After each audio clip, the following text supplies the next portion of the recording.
नमस्कार मेरे प्यारे साथियों, मैं आप सभी का स्वागत करता हूं आपके अपने YouTube channel SSC solutions with Anuj पर। जैसा कि आप सभी जानते हैं, हम डेली आरपीएफ एसआई के पेपर्स कर रहे हैं। देखो भाई, 2019 के जो पेपर थे वो सारे अपने निपटा दिए हैं। अब करेंगे 2018 के पेपर। 19 दिसंबर 2018 को जो शिफ्ट फर्स्ट का पेपर हुआ था उसके 50 क्वेश्चंस डिस्कस करेंगे। देखो भाई साहब, सबसे पहला क्वेश्चन पूछता है कि जो गैलियम तत्व है उसका परमाणु क्रमांक क्या है। गैलियम, अगर मैं बात करूं Ge, गैलियम जो है उसका परमाणु क्रमांक कितना है, तो उसका परमाणु क्रमांक है 31। गैलियम तत्व का परमाणु क्रमांक 31 होता है। यह एक नरम चांदी जैसी सफेद धातु है जो कमरे के तापमान पर तरल रूप में रहती है। इसका उपयोग सेमीकंडक्टर, एकीकृत सर्किट, मोबाइल उपग्रह संचार, चिपसेट में एलईडी डिस्प्ले के उत्पादन में किया जाता है। उसके बाद आता है अपना क्वेश्चन नंबर 2। क्वेश्चन नंबर 2 बिल्कुल भी जरूरी नहीं है। क्यों नहीं है? क्योंकि अब आगे है अपने 16वें वित्त आयोग। ये बात कर रहा है 12वें वित्त आयोग के अध्यक्ष कौन थे, तो उस टाइम की अगर मैं बात करूं तो श्री सी रंगराजन जी थे। देखो, आपने याद रखना है, सबसे पहला याद रखना है बस, पहला वित्त आयोग, उसके चेयरमैन अध्यक्ष कौन थे? केसी नियोगी थे। 15वें के एन.के. सिंह। ठीक है। उसके बाद आता है क्वेश्चन नंबर 3। क्वेश्चन नंबर 3 कहता है अनिश्चितता का सिद्धांत किसके द्वारा प्रतिपादित किया गया। जो अनिश्चितता है उसका सिद्धांत जो है वो किसके द्वारा? वर्नर हाइजेनबर्ग के द्वारा प्रतिपादित किया गया। अनिश्चितता का सिद्धांत वर्नर हाइजेनबर्ग द्वारा प्रतिपादित किया गया। इसके अनुसार किसी कण की स्थिति और वेग का एक साथ यथार्थ निर्धारण असंभव है। ठीक है। उसके बाद आता है अपना क्वेश्चन नंबर 4। क्वेश्चन नंबर 4 कहता है निम्न में से कौन सा यूनेस्को के अंतर्गत शामिल विश्व विरासत स्थल नहीं है। तो अगर मैं बात करूं चांद मीनार की, तो जो चांद मीनार है वो यूनेस्को वर्ल्ड हेरिटेज साइट में शामिल नहीं है। चांद मीनार यूनेस्को के अंतर्गत शामिल विश्व विरासत स्थल नहीं है। ठीक है। देखो, चांद मीनार या चंद्रमा की मीनार भारत के दौलताबाद महाराष्ट्र में एक मध्ययुगीन मीनार है। यह मीनार भारत की दूसरी सबसे बड़ी मीनार है। उल्लेखनीय है कि भारत में वर्तमान में 42 यूनेस्को विश्व धरोहर स्थल मौजूद हैं। उसके बाद आता है एडम गिलक्रिस्ट, जो कि एक पूर्व ऑस्ट्रेलियाई विकेटकीपर थे। उनका उपनाम क्या है? तो एडम गिलक्रिस्ट का उपनाम है चर्ची। ठीक है। पूर्व ऑस्ट्रेलियाई विकेटकीपर एडम गिलक्रिस्ट को अंतर्राष्ट्रीय क्रिकेट के उपनाम चर्ची या गिली से भी जाना जाता है। उन्होंने 1999 में एक दिवसीय मैचों में अंतर्राष्ट्रीय विकेट में पदार्पण किया था तथा 2008 में अंतर्राष्ट्रीय विकेट से संन्यास ले लिया था। उसके बाद है भारत संविधान की 8वीं जो अनुसूची है वो किससे संबंधित है? ठीक है, 8th शेड्यूल, जो कि हमारा किससे संबंधित है? भाषाओं से संबंधित है। भारतीय संविधान की 8वीं अनुसूची आधिकारिक भारतीय भाषाओं से संबंधित है। संविधान की 8वीं अनुसूची में कुल 22 भाषाएं हैं। कुल कितनी भाषाएं हैं? कुल 22 भाषाएं शामिल हैं। भारतीय संविधान के भाग 17 में उल्लिखित अनुच्छेद जो है कौन सा है? 343 से 351 में राजभाषा संबंधी प्रावधान है। उसके बाद आता है बच्चों अपना क्वेश्चन नंबर 7। क्वेश्चन नंबर 7 कहता है क्या कोई व्यक्ति दोनों सदनों का सदस्य बन सकता है? नहीं, बिल्कुल नहीं। कोई व्यक्ति दोनों सदनों का सदस्य नहीं बन सकता है। एक व्यक्ति दोनों सदनों मतलब लोकसभा और राज्यसभा में भाग ले सकता है। हालांकि एक व्यक्ति को संसद के किसी भी सदन का सदस्य होना चाहिए, वह दोनों सदनों का हिस्सा नहीं हो सकता है। उसके बाद आता है क्वेश्चन नंबर 8। क्वेश्चन नंबर 8 कहता है भारतीय सशस्त्र बलों का सर्वोच्च कमांडर कौन होता है? तो जो भारत के राष्ट्रपति होते हैं वो सशस्त्र बलों के सर्वोच्च कमांडर होते हैं। भारत के राष्ट्रपति मतलब जो प्रेसिडेंट होते हैं वो भारतीय सशस्त्र बलों के सर्वोच्च कमांडर होता है। भारतीय संविधान का अनुच्छेद जो 54 है उसमें राष्ट्रपति के चुनाव से संबंधित है। राष्ट्रपति जो है वो राष्ट्र का प्रमुख होता है। अनुच्छेद 52 और वह देश का प्रथम नागरिक भी होता है। ठीक है, उसके बाद आता है क्वेश्चन नंबर 9। क्वेश्चन नंबर 9 कहता है नील विद्रोह निम्न में से किस राज्य में हुआ? जो नील विद्रोह है वो आपका पश्चिम बंगाल में हुआ था। वर्ष 1859 से 1860 में बंगाल में हुआ नील विद्रोह किसानों का अंग्रेजी शासन के विरुद्ध पहला संगठित एवं सर्वाधिक जुझारू विद्रोह था। विद्रोह की पहली घटना बंगाल के नदियों जिलों में स्थित गोविंदपुर गांव में सितंबर 1859 में हुई। स्थानीय नेता दिगंबर विश्वास और विष्णु विश्वास के नेतृत्व में किसानों ने नील की खेती बंद कर दी। ठीक है, उसके बाद है क्वेश्चन नंबर 10। क्वेश्चन नंबर 10 कहता है सूर्य और मंगल ग्रह के बीच की दूरी कितनी है? जो सूर्य है और जो मंगल ग्रह है उनके बीच की दूरी है 227.9 मिलियन किलोमीटर है। सूर्य और मंगल ग्रह के बीच की दूरी 227.9 मिलियन किलोमीटर है। मंगल सूर्य से दूरी के अनुसार चौथा ग्रह है। इसे लाल ग्रह भी कहा जाता है। इसका रंग लाल आयरन ऑक्साइड के कारण है।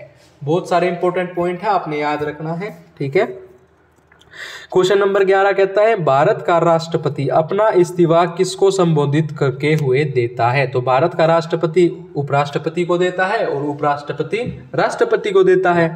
भारत का राष्ट्रपति अपना इस्तीफा उपराष्ट्रपति को संबोधित करते हुए देता है। अनुच्छेद 56(2) के अनुसार यह त्यागपत्र उपराष्ट्रपति को संबोधित किया जाएगा जो इनकी सूचना लोकसभा के अध्यक्ष को देगा। ठीक है, उसके बाद है इथोपिया की राजधानी क्या है? तो अगर मैं बात करूं इथोपिया की तो राजधानी है अदिस अबाबा। इथोपिया की राजधानी अदिस अबाबा, तुर्की की राजधानी Ankara, Cambodia Phnom Penh, Malaysia Kuala Lumpur. Malaysia की क्या है बच्चों? कुआलालंपुर है। उसके बाद है थेम्स नदी किस देश में बहती है? तो थेम्स नदी आपकी इंग्लैंड में बहती है। थेम्स नदी को आइसिस नदी के रूप में भी जाना जाता है। यह इंग्लैंड की सबसे लंबी नदी है जो लंदन सहित दक्षिणी इंग्लैंड से होकर बहती है। यह सेरवन नदी के बाद ब्रिटेन की दूसरी सबसे लंबी नदी भी है। ठीक है, उसके बाद आता है क्वेश्चन नंबर 14। क्वेश्चन नंबर 14 कहता है निम्न में से कौन सा खिलाड़ी टेबल टेनिस से संबंधित नहीं है? अगर मैं बात करूं कौन सा खिलाड़ी टेबल टेनिस से संबंधित नहीं है तो मैग्नस कार्लसन आपका टेबल टेनिस से संबंधित नहीं है, बल्कि भाई साहब ये चेस से संबंधित हैं, शतरंज से संबंधित हैं। मैग्नस कार्लसन टेबल टेनिस से नहीं बल्कि शतरंज चेस से संबंधित हैं। वो एक नॉर्वेजियन पेशेवर शतरंज खिलाड़ी हैं। ठीक है, उसके बाद आता है क्वेश्चन नंबर 15। क्वेश्चन नंबर 15 कहता है a century is not enough किसने लिखी थी? तो ये सौरभ गांगुली की ऑटोबायोग्राफी है, एक सेंचुरी इज नॉट इनफ। देखो भाई, सबसे पहला है a century is not enough Sourav Ganguly. दूसरा है driven the Virat Kohli story Vijay Lokapalli, playing it my way Sachin Tendulkar, और how to play cricket Donald जोरमन बैड। ठीक है, जॉर्ज बैडमैन। उसके बाद है पोस्टीरियर पिट्यूटरी ग्लैंड क्या स्त्रावित करती है? तो ये आपकी ऑक्सीटोसिन स्त्रावित करती है। पश्चय पीयूष ग्रंथि ऑक्सीटोसिन नामक हार्मोन स्त्रावित करती है। इसे पाइटोसिन हार्मोन भी कहते हैं। यह मूत्राशय तथा गर्भाशय की पेशियों को उत्तेजित करता है। पीयूष ग्रंथि अगर मस्तिष्क के मध्य भाग में स्थित होती है। ठीक है, उसके बाद है क्वेश्चन नंबर 17। क्वेश्चन नंबर 17 कहता है शब्द बैंक्रोअटक का उपयोग किस खेल में होता है? तो ये आपका वॉलीबॉल में होता है। किस खेल में होता है? वॉलीबॉल में होता है। एक बार याद कर लेते हैं। वॉलीबॉल की अगर मैं बात करूं तो बैक रो अटैक, क्विक स्मैश और ब्लॉकिंग। अगर क्रिकेट की बात करें तो चाइना मैन, पॉपिंग क्रीज। अगर पोलो की बात करें तो बक्कर, चक्कर, एंगल शॉट। हॉर्स रेसिंग की बात करें तो जॉकी, पंट, स्टीपल लेस। अगर मैं बात करूँ पोलो की, तो पोलो में टोटल 4 खिलाड़ी होते हैं, ज़्यादातर यही पूछे जाते हैं क्योंकि इसमें 4 ही खिलाड़ी होते हैं। क्वेश्चन नंबर 18 कहता है डैश पत्तियों के एपिडर्मिस में पाई जाने वाली वे संरचनाएं हैं जो वाष्पोत्सर्जन और गैसीय अंतरण की प्रक्रिया को नियंत्रित करती है। ठीक है, देखो भाई, रंध्र मतलब स्टोमेटा। पत्तियों के एपिडर्मिस में पाई जाने वाली वे संरचनाएं हैं जो वाष्पोत्सर्जन और गैसीय अवतरण प्रक्रिया को नियंत्रित करती है। क्वेश्चन नंबर 19 कहता है 19वीं शताब्दी में खोंड जनजाति के लोग कहाँ के जंगलों में निवास करते थे? तो 19वीं शताब्दी में जो खोंड जनजाति के लोग थे वो कहाँ के जंगलों में निवास करते थे? उड़ीसा के जंगलों में निवास करते थे। 19वीं शताब्दी में खोंड जनजाति के लोग उड़ीसा के जंगलों में निवास करते थे। वे द्रविड़ भाषा परिवार की कुई और इसकी दक्षिणी बोली कुवी बोलते थे। उल्लेखनीय है कि उड़ीसा के नियमिगर पहाड़ियों पर विशेष रूप से कमजोर जनजातियों समूह डोंगारिया खोंड का निवास है। क्वेश्चन नंबर 20 कहता है सामान्य तौर पर लोकसभा के सदस्यों का कार्यकाल 5 वर्षों का होता है, लेकिन इसे पहले भी खत्म किया जा सकता है। तो अगर राष्ट्रपति इसको खत्म करना चाहे तो राष्ट्रपति इसको पहले खत्म कर सकता है। अब इसके बारे में पढ़ लेते हैं डिटेल्स में। सामान्य तौर पर लोकसभा के सदस्यों का कार्यकाल 5 साल का होता है, परंतु राष्ट्रपति के द्वारा इसे पहले भी खत्म किया जा सकता है, क्योंकि राष्ट्रपति के पास दोनों सदनों राज्यसभा और लोकसभा को बुलाने और स्त्रावसान करने, लोकसभा को भंग करने तथा सदनों में सत्र में नहीं होने पर अध्यादेश जारी करने की शक्ति होती है। उसके बाद आता है क्वेश्चन नंबर 21। क्वेश्चन नंबर 21 कहता है निम्न में से किसे अब तक पूर्ण राज्य का दर्जा प्राप्त हो चुका है? तो सिक्किम को पूर्ण राज्य का दर्जा प्राप्त हो चुका है। सिक्किम वर्ष 1947 तक खंडित भारत का एक शाही राज्य था, जहां चोग्याल का शासन था। सिक्किम को 36वें संविधान संशोधन अधिनियम 1975 के तहत भारतीय संघ का 22वां राज्य बनाया गया। सिक्किम के उत्तर एवं उत्तर पूर्व में चीन, पूर्व में भूटान, पश्चिम में नेपाल और दक्षिण में पश्चिम बंगाल से घिरा हुआ है।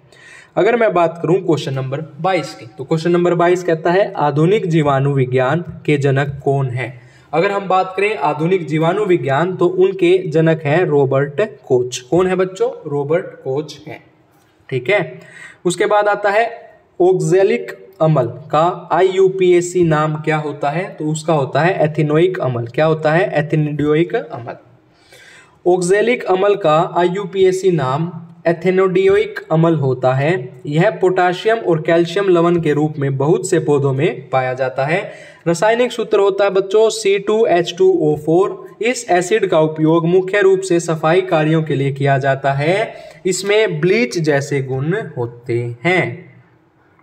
उसके बाद आता है क्वेश्चन नंबर 24। क्वेश्चन नंबर 24 कहता है 1929 में जो भारतीय राष्ट्रीय कांग्रेस का अधिवेशन कहाँ हुआ था? तो वो बच्चों आपका लाहौर में हुआ था, और उसके जो अध्यक्ष थे वो जवाहरलाल नेहरू जी थे, और उन्होंने पूर्ण स्वराज की मांग की थी। वर्ष 1929 में भारतीय राष्ट्रीय कांग्रेस का अधिवेशन लाहौर में हुआ था। इसके अध्यक्ष पंडित जवाहरलाल नेहरू थे। इस अधिवेशन में पूर्ण स्वराज को अपना मुख्य लक्ष्य बनाया गया था। उसके बाद है क्वेश्चन नंबर 25। क्वेश्चन नंबर 25 कहता है बोधित्व शब्द किस धर्म से संबंधित है? तो ये आपका बौद्ध धर्म से संबंधित है। बोधित्व शब्द बौद्ध धर्म से संबंधित है। बोधित्व सभी संवेदनशील प्राणियों को उनके मार्ग पर मदद करने के लिए अपने स्वयं के मोक्ष को प्राप्त करने में देरी करता है। बोधित्व आत्मज्ञान की ओर अग्रसर एक दयालु व्यक्ति है।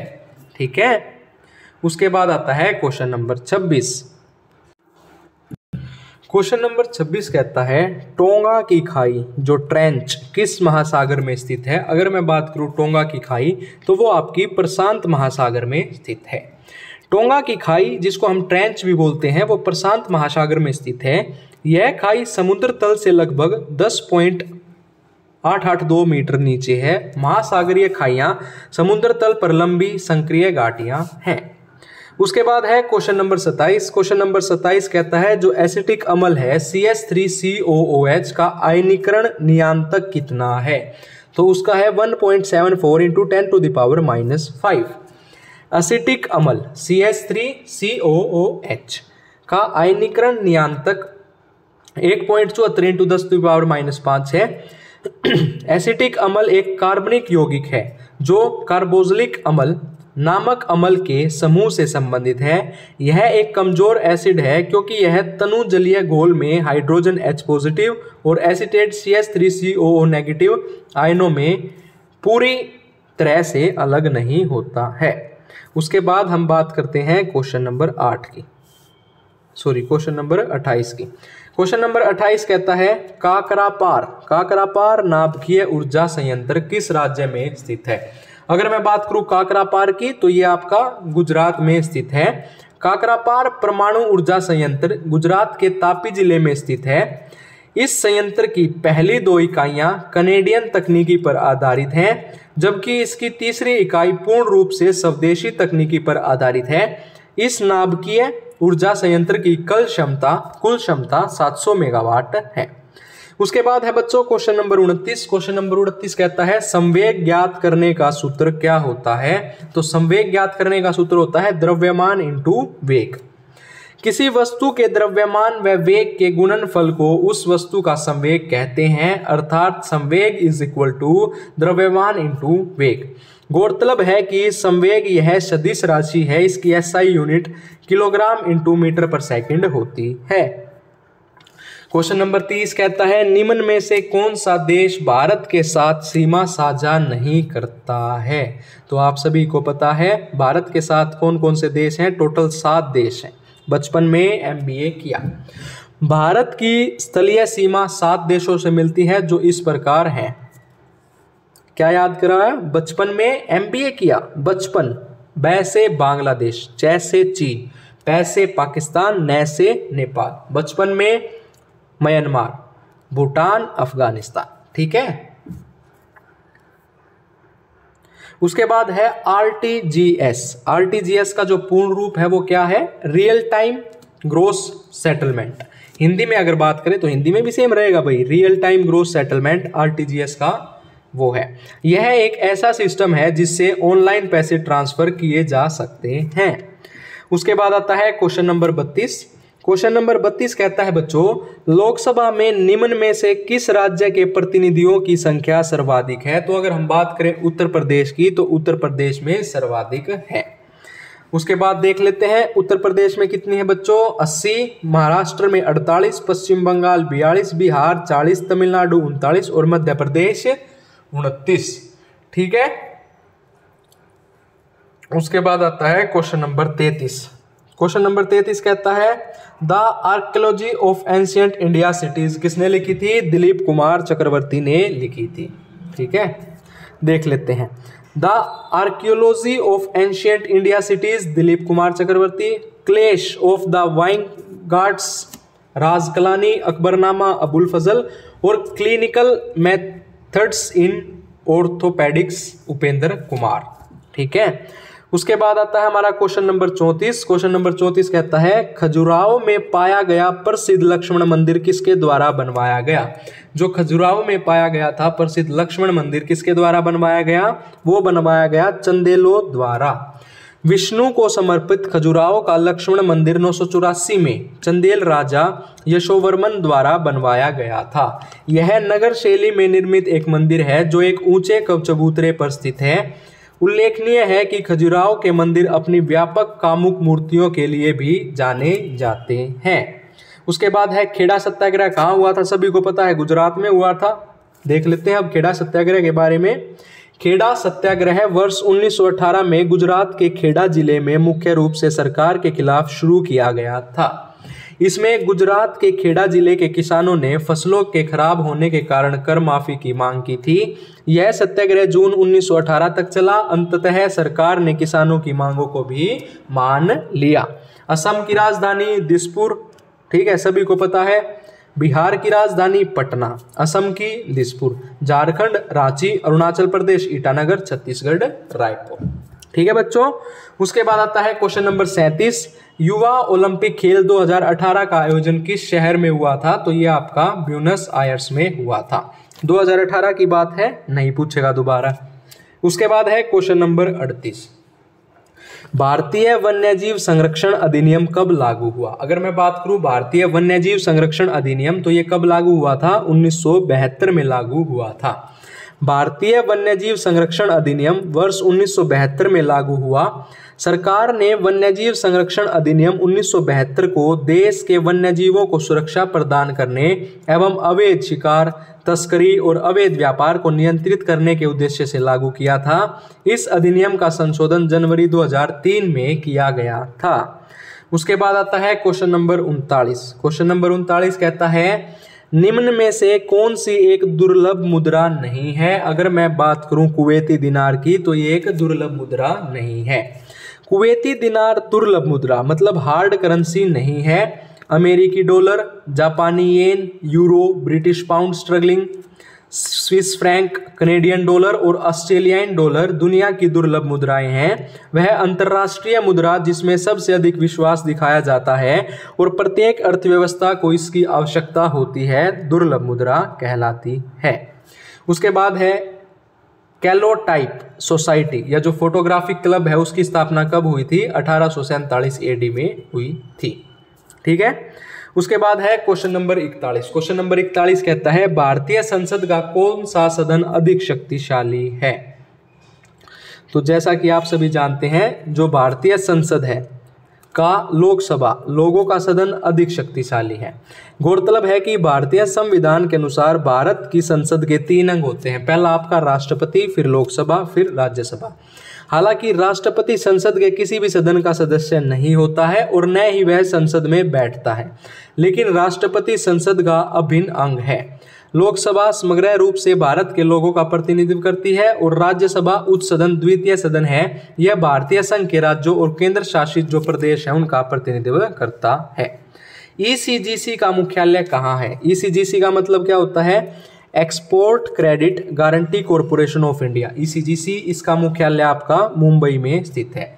इसकी स्थापना वर्ष 1957 के प्रारंभ में भारत सरकार द्वारा निर्यात जोखिम बीमा निगम जो एक्सचेंज रिस्क इंश्योरेंस कॉरपोरेशन है उसके रूप में की गई थी।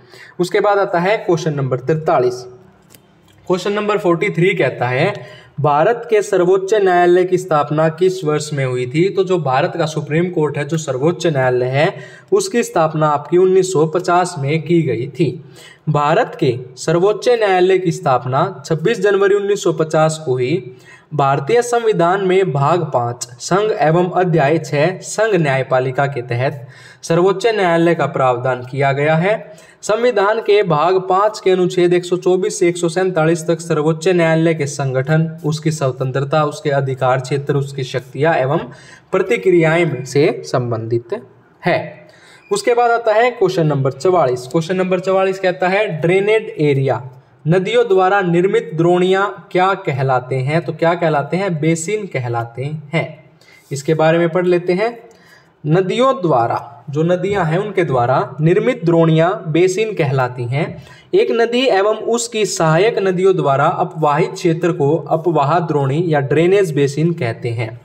नदी बेसिन के अंतर्गत वह क्षेत्र आता है जो किसी सहायक नदियों या बड़ी नदियों में मिलने वाले छोटे जल स्रोत द्वारा सिंचित होता है। जिस क्षेत्र में जल की छोटी धाराएं मिलकर जल को इकट्ठा करती हैं फिर उसी किसी नदी में जाकर मिल जाती हैं, उस भौगोलिक क्षेत्र को उस नदी का बेसिन कहते हैं। उल्लेखनीय यह है कि विश्व का सबसे बड़ा नदी बेसिन अमेजोन नदी बेसिन है। उसके बाद आता है क्वेश्चन नंबर 45। क्वेश्चन नंबर 45 कहता है भूतल और समुद्र के बीच की सीमा रेखा क्या कहलाती है? जो भूतल है और जो समुद्र के बीच की जो सीमा रेखा है वो क्या कहलाती है? समुद्र तट कहलाती है। भूतल और समुद्र के बीच की सीमा समुद्र तट कहलाती है। उत्पत्ति के आधार पर 2 प्रकार के समुद्र तट हैं। पहली, जब समुद्र तट के तल में परिवर्तन होता है या जब भूगर्भीय हलचलों के कारण समुद्री तलहटी पानी से बाहर निकलता है तो इससे एक उन्मगन तट रेखा बनता है। दूसरा, जब तटीय भूमि के समीप का क्षेत्र जलमग्न हो जाता है तो निगमन तट रेखाओं का निर्माण होता है। उसके बाद है क्वेश्चन नंबर 46। क्वेश्चन नंबर 46 कहता है बच्चों ड्यूस शब्द का प्रयोग किस स्केल में है? ड्यूस मतलब टेनिस में है। ठीक है, अगर मैं बात करूं टेनिस की तो टेनिस में क्या है? Deuce service grand slam, smash, game, point, drop shot आदि। अगर हम बात करें फुटबॉल की तो full back, half back, penalty kick, free kick, handball, foul. अगर हम बात करें गोल्फ की तो bogey, foursome, stymie, bunker, lie post आदि। क्रिकेट की बात करूं chinaman, LBW, popping, crease आदि। क्वेश्चन नंबर 47 कहता है जवाहरलाल नेहरू की मृत्यु के तुरंत बाद भारत का कार्यकारी प्रधानमंत्री किसे बनाया गया? तो ये बनाया गया था गुलजारीलाल नंदा को बनाया गया था, और इनको 2 बार बनाया गया था, 1 बार भी नहीं। देखो अब जवाहरलाल नेहरू की मृत्यु जो है वो 27 मई 1964 के तुरंत बाद भारत का कार्यकारी प्रधानमंत्री गुलजारीलाल नंदा को बनाया गया। गुलजारीलाल नंदा 27 मई 1964 से 9 जून 1964 एवं 11 जनवरी 1966 से 26 जनवरी 1966 तक कार्यवाहक प्रधानमंत्री बने। जवाहरलाल नेहरू स्वतंत्र भारत के पहले प्रधानमंत्री थे। उसके बाद है क्वेश्चन नंबर 48। क्वेश्चन नंबर 48 कहता है योग सूत्र किसके द्वारा लिखा गया? अगर मैं बात करूं योग सूत्र की तो वो लिखा गया पतंजलि के द्वारा। योग सूत्र महर्षि पतंजलि, मिलिंद दपन्हो, नागसेन, वैशेषिक सूत्र कन्नाद और महाविभाष वसुमित्र। ठीक है। क्वेश्चन नंबर 49 कहता है कोलंबिया की मुद्रा का नाम क्या है? अगर मैं बात करूं कोलंबिया की तो उसकी मुद्रा है कोलंबिया पैसो, कोलंबियन पैसो। कोलंबिया की मुद्रा का नाम कोलंबियन पैसो है। कोलंबियाई दक्षिणी अमेरिका महाद्वीप के उत्तर पश्चिम में स्थित एक देश है। इसकी राजधानी बोगाटा है। उसके बाद है क्वेश्चन नंबर 50। एसआई पद्धति में गुणज 10 की पावर -18 का उपसर्ग है, क्या है? अट्टो। 10 की पावर -18 अटो, 10 की पावर 18 एक्सा, 10 की पावर -21 जेप्टो और 10 की पावर 21 जेटा। ये हमारी आज की शिफ्ट के 50 क्वेश्चन कंप्लीट हो चुके हैं। अगर आपको वीडियो अच्छी लगी तो वीडियो को ज़्यादा से ज़्यादा शेयर कीजिए, वीडियो को लाइक कीजिए। इसकी PDF आपको हमारे Telegram channel SSC solutions with Anuj पर मिल जाएगी। हमारे YouTube channel SSC solutions with Anuj को सब्सक्राइब कीजिए। धन्यवाद।